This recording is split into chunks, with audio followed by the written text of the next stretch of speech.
मैले चाहिँ आजबाट मिनी ब्लगहरू बनाउने भनेर चाहिँ स्टार्ट गरेको। यतिकै त्यो टिकटक हेर्दै सार्दै स्क्रोल गर्दै बस्दा वाक्क लाग्यो के, त्यही भएर बरु यतिकै हामी पनि यसो भिडियो बनाएर युट्युबतिर हालौँ भनेर के। अनि कति अरूको माथि हेर्नु त होइन त, अनि बरु आफू पनि यसो हाल्ने, इन्जोय टाइम बिताउने मेलो क्या। अब कोठाको काम पनि सबै सिद्धिसकेँ। अब म चाहिँ एकछिन काम गर्छु। मेरो काम चाहिँ के भने अहिले एकछिनमा देख्नुहुन्छ, म चाहिँ दिनमा एकछिन अल्छी लाग्छ नि त मोबाइल हेर्दा हेर्दा, त्यही भएर एकछिन चाहिँ त्यहाँ बस्छु। अनि त्यहाँ नि कस्तो धुलो हुन्छ क्या, त्यही भएर धेरै चाहिँ बस्दिनँ, एकछिन बस्छु टाइम पासको लागि। म चाहिँ बिहानको खाना खाइसकेपछि बाँकी सबै काम सिद्ध्याएर अब फुर्सद हुन्छ नि त, मोबाइल चलाउँदा पनि वाकदिक हुन्छ क्या मलाई त। त्यही भएर यो चाहिँ यसो टाइम पासको लागि भए पनि मैले यो ल्याएको कपास चाहिँ यो घरमै बसेर गर्छु।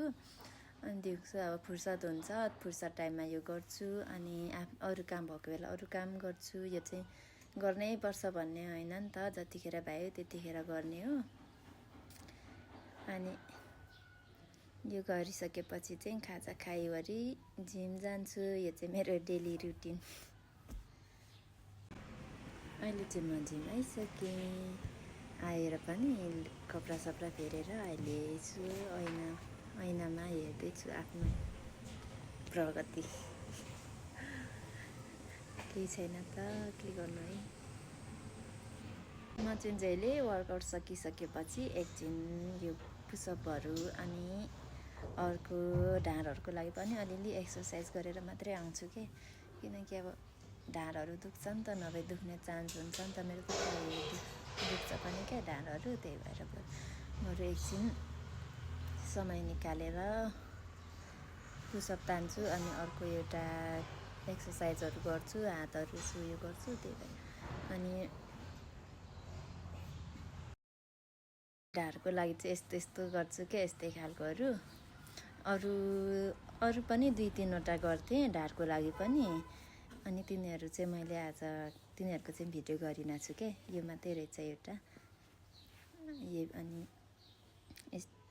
यस्तो गऱ्यो भने चाहिँ ढाडलाई, त्यो ढाड दुख्छ नि त, त्यो जिम गर्दा कस्तो के मिल्दैन। अनि यस्तो गऱ्यो भने चाहिँ अलिक भरे घर आएर पनि दुख्दैन रहेछ। त्यही भएर मैले चाहिँ डेली गर्ने गरेको यस्तो चाहिँ।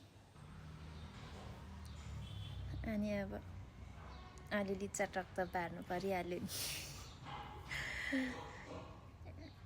टाइम अलिकति बाँकी थियो, त्यही भएर म चाहिँ यतिकै हल्लिँदै बसेको। कति चाहिँ अनि हतार घरमा चाहिँ कुद्नु त हो। अलिअलि त सो गर्नु परिहाल्यो नि, अलिअलि भएको छु। यत्रो जिम गरेर नि यति नगरे त के हौ, जिम गराइ भो र हौ। अझै बाँकी नै छ अरू पनि।